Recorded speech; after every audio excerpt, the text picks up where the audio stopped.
আসসালামু আলাইকুম রহমতুল্লাহি ওয়া বারাকাতুহু। আলহামদুলিল্লাহ ওয়াহদা ওয়াসসালাতু ওয়াসসালামু আলা রাসূলিল্লাহ। আল্লাহুম্মা সাল্লি আলা মুহাম্মাদিন নাবিয়িল উম্মি ওয়া আলা আলিহি ওয়া সাহবিহি আজমাইন। সম্মানিত দিনদার মুসলিম ভাইয়েরা, আশা করি আপনারা সকলে ভালো আছেন। আলহামদুলিল্লাহ, আল্লাহ সুবহানাহু ওয়া তাআলার অশেষ দয়া ও মেহেরবানিতে আমিও ভালো আছি। আজকে উপস্থিত হয়েছি শিরক ও বিদাতের আস্তানা বাংলাদেশে যত দায়রা বাড়ি আছে, এই দায়রা বাড়ি নিয়ে কিছু কথা বলবো ইনশাআল্লাহ। আজকে ইয়ামুল আরাফা। কেউ যদি ইয়ামুল আরাফা একটি সিয়াম পালন করে, সে 2 বছরের ক্ষমা পাবে। গত 1 বছর, আগামী 1 বছর। তো যারা আজকে ইয়ামুল আরাফার সিয়াম রেখেছেন, তারা সৌদি আরবের সাথে আরাফার দিবসকে মিল রেখে সিয়াম রেখেছেন, আলহামদুলিল্লাহ। দ্বিতীয়ত হলো, যারা মনে করে বা যে মতটা যে 9 তারিখে ইয়ামুল আরাফা, 9 তারিখেই সিয়াম পালন করা হবে, তারা আগামীকালকে সিয়াম রাখবেন ইনশাআল্লাহ।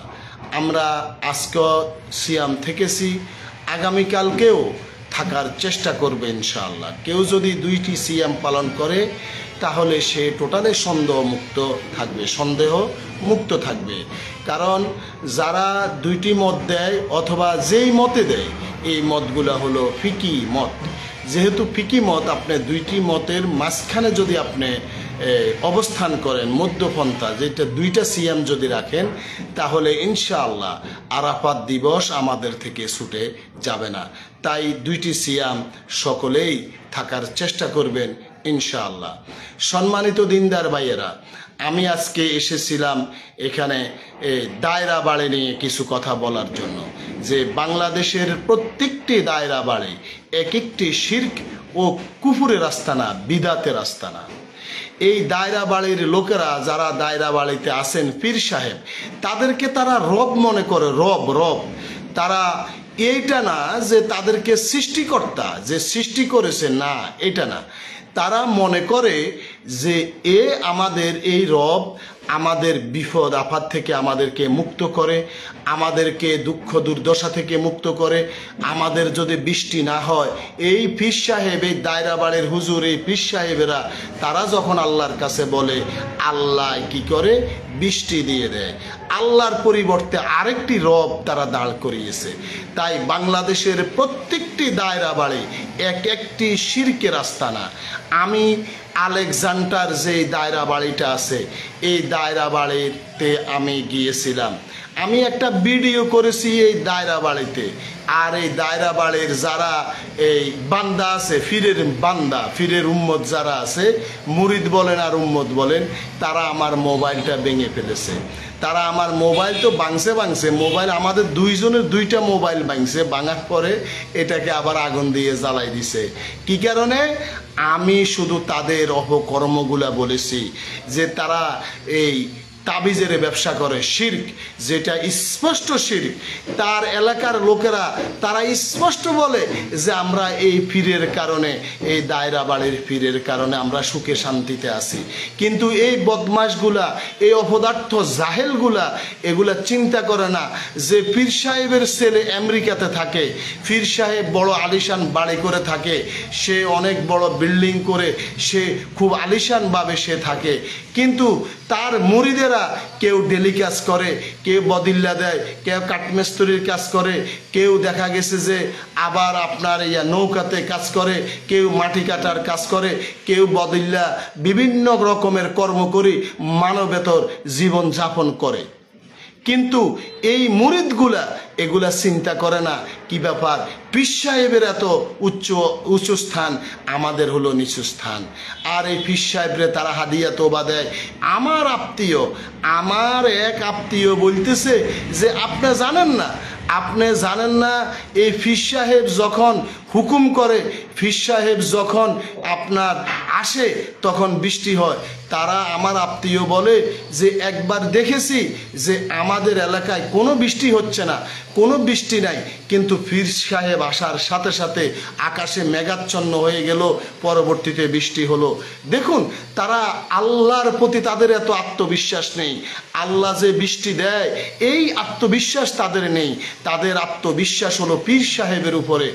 আর আমার যে মোবাইলটা নষ্ট করেছে সেটা আমার আত্মীয় যে এই আলেকজান্ডারের আমার আত্মীয়, আমি আর নাম মেনশন করলাম না, সে আমার মোবাইলটা ভেঙেছে। কারণ সে ওই পীরকে রবের চেয়ে বেশি মহব্বত করে, রবের চেয়ে বেশি ভালোবাসে। কারণ রবকে তারা এত ভালোবাসে না, তারা তাদের পীর সাহেবকে যত বেশি মহব্বত করে, যত বেশি ভালোবাসে। হ্যাঁ, আসুন, মহব্বত এই ভালোবাসার কারণে বাংলাদেশে যত দায়রা বাড়ি আছে, এই ওয়াকফ অফিসে একটা দেওয়ান বাড়ি আছে, এটাও শিরকের আস্তানা। এই শিরকের আস্তানাতে আমি একদিন দেওয়ান বাড়ির এক মহিলার সাথে কথা বললাম।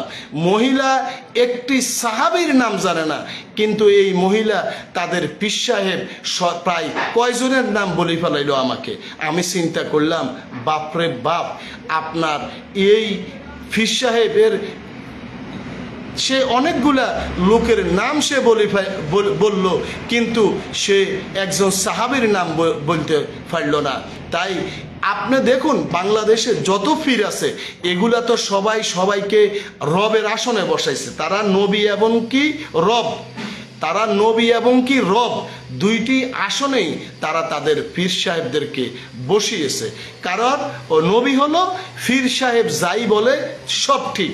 পীর সাহেব যাই বলে, যে পীর সাহেব যদি বলে তুমি আল্লাহ আল্লাহ করে জিকির করো, তার বন্দারা, তার মুরিদেরা আল্লাহ আল্লাহ বলে জিকির করবে।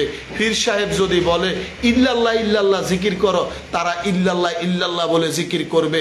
এটা হলো নবী বানানো, রাসূল বানানো। পীর সাহেব যেই তরিকা দেয় সেই তরিকা মতন তারা চলে। চিন্তা করে না যে আমি যেই এই চিন্তা করি, আমি যেই ইবাদতটা আমার পীর সাহেব লিখে দিয়েছে, বলে দিয়েছে, এই কথাটা, এই ইবাদতটা কি কোরআন এবং সহিহ হাদিসের সাথে মিলে কিনা, অথবা কোরআন এবং সহিহ হাদিসে এটা আছে কিনা, এটা তারা চিন্তা করে না। তারা এটা বুঝারও চেষ্টা করে না। তাদের কথা হলো আমাদের পীর সাহেব বলেছেন, অথবা যারা দল করে, ইসলামের নামে যারা দলে দলে বিভক্ত, তারা যে ইবাদতের কথা বলে, তারা যে সিস্টেমের কথা বলে, তারাও একই অবস্থা, যে আমার দলের নেতা বলেছে, আমার দলের পীর সাহেব বলেছে, এটা কি ভুল হতে পারে কিনা। তদ্রূপ আমাদের দেশের যত পীর আছে, মাজারওয়ালা আছে, তারা সবাই একই অবস্থা। তারা চিন্তা করে যে আমাদের পীর সাহেব বলেছে, আমার মাজারওয়ালা বাবা বলেছে, আমার বাবা কি আপনার ভুল বলেছে কিনা, এটা সবই সঠিক, সবই নির্ভুল। আর এই নির্ভুলতার মধ্যে দাঁড়িয়ে তারা দেখা গেছে যে পীর সাহেবদেরকে নবী রাসূলদের আসনে তারা বসিয়েছে। আর রব বানিয়েছে কোথায়? তারা বলে পীরের হুকুমে নদী ভাঙা বন্ধ হয়, পীরের হুকুমে মরা মানুষ জিন্দা হয়, পীরের হুকুমে আমরা বেঁচে আছি, পীরের দোয়ায় আমরা বেঁচে আছি, পীর আমাদেরকে কিয়ামতের ময়দানে আল্লাহর আযাব থেকে বের করে নেবে, পীর আমাদেরকে এটা করবে, পীর আমাদেরকে সেটা করবে। এই কথা বলে তারা পীর সাহেবকে কি করেছে? পীর সাহেবকে নবী আল্লাহর আসনে বসিয়েছে, আল্লাহ রব বানিয়ে নিয়েছে। তাই আমি যেই কথাটা বলতে চেয়েছি, আমি বলতে চেয়েছি দায়রা বাড়ি, বাংলাদেশের প্রত্যেকটি দায়রা বাড়ি, যতগুলা দায়রা বাড়ি আছে, লক্ষ্মীপুরে আছে, রামগতিতে আছে, আলেকজান্ডারে আছে, প্রত্যেকটি উপজেলা, প্রায় প্রত্যেকটি উপজেলাতে আপনি যান, এক একটা পীরের আস্তানা, কয়েকটা পীরের আস্তানা, জৌনপুরি পীরের আস্তানা, দায়রা বাড়ি পীরের আস্তানা, অমুক পীরের আস্তানা, তমুক পীরের আস্তানা। আপনার প্রত্যেকটি আস্তানাতে আপনার শিরক, কুফুরির, বিদাতের চাষাবাদ করা হয়। আপনি দেখেন তারা তাবিজ দেয়, তাদের হুকুমে মরা মানুষ জিন্দা হয়। রামগতি বা আলেকজান্ডারের যে দায়রা বাড়ির পীর সাহেব আছে, ওই লোকটা প্যারালাইসিস আক্রান্ত আজকে কত বছর, কিন্তু এই লোকটা তার বাড়ির দরজায় মসজিদ, সে মসজিদে নামাজ পড়তে আসে না, কিন্তু তাকে যখন কোথাও দাওয়াত দেওয়া হয়, সে গানে দিয়ে ওখানে চলে যায়, ওখানে গিয়ে সে তার দোয়া খায়ের করে ফিরে আসে। কিন্তু দেখা গেছে যে বাড়ির দরজায় মসজিদ, জুমার নামাজ বাড়ির দরজার মসজিদে সে আসি পড়ে না, সে শুয়ে থাকে। আর সে পীর সাহেব, জনগণ গিয়ে তার পা ধইরা তাকে সম্বোধন করে, তার কাছে দোয়া চায়, আর বলে এই পীর সাহেবের হুকুমে নাকি বৃষ্টি হয়, এইটা হয় সেটা হয়। দেখুন, এরা প্রত্যেকটি লোক এরা ইহুদি খ্রিস্টানদের মতন। খ্রিস্টান ওই রাহবান ও রোহবান, তারা রাহবান ও রোহবান হিসাবে তারা মেনে নিয়েছে। তারা বলে সূরা তওবার 31 নম্বর আয়াতে আল্লাহ বলেছে যে তারা তাদের পীর এবং কি আলেমদেরকে আল্লাহর আসনে বসিয়েছে, রব বানিয়েছে। কিন্তু এই কথাটা আপনার হাদিসে, এই তিরমিজির হাদিসে সাদ ইবনে হাতেম রাদিয়াল্লাহু তাআলা আনহু, উনার এক সাহাবী উনি জিজ্ঞেস করলো, আমি নামটা এখন ভুলে গেছি, আমি হয়তোবা যে নামটা বলেছি এই নামটা আমার ভুল হতে পারে। এই সাহাবী জিজ্ঞেস করলো, ইয়া রাসূলুল্লাহ, আমরা তো আমাদের পীরদেরকে আলেমদেরকে রব বানিয়ে নিই নাই, এই কোরআনে যে বলছে এই কথাটা তো বুঝতে পারি নাই। আল্লাহ রাসূল বলেছেন, তোমরা কি তোমাদের পীরেরা যদি কোনো জিনিসকে হালাল বলতো তোমরা হালাল হিসাবে মেনে নিতে, আবার কোনো জিনিসকে যদি হারাম বলতো তোমরা হারাম হিসাবে মেনে নিতে? বলছে হ্যাঁ, অবশ্যই আমরা মেনে নিতাম। হারামকে হারাম বললে কোনো হালাল বস্তু, যে কোনো বস্তুকে যদি হারাম আর হালালের তারা যে কথা বলতো এটা আমরা মেনে নিতাম। বলতো এটাই হলো আপনার এই রব বানিয়ে নেওয়া, রব হিসাবে রব বানিয়ে নেওয়া।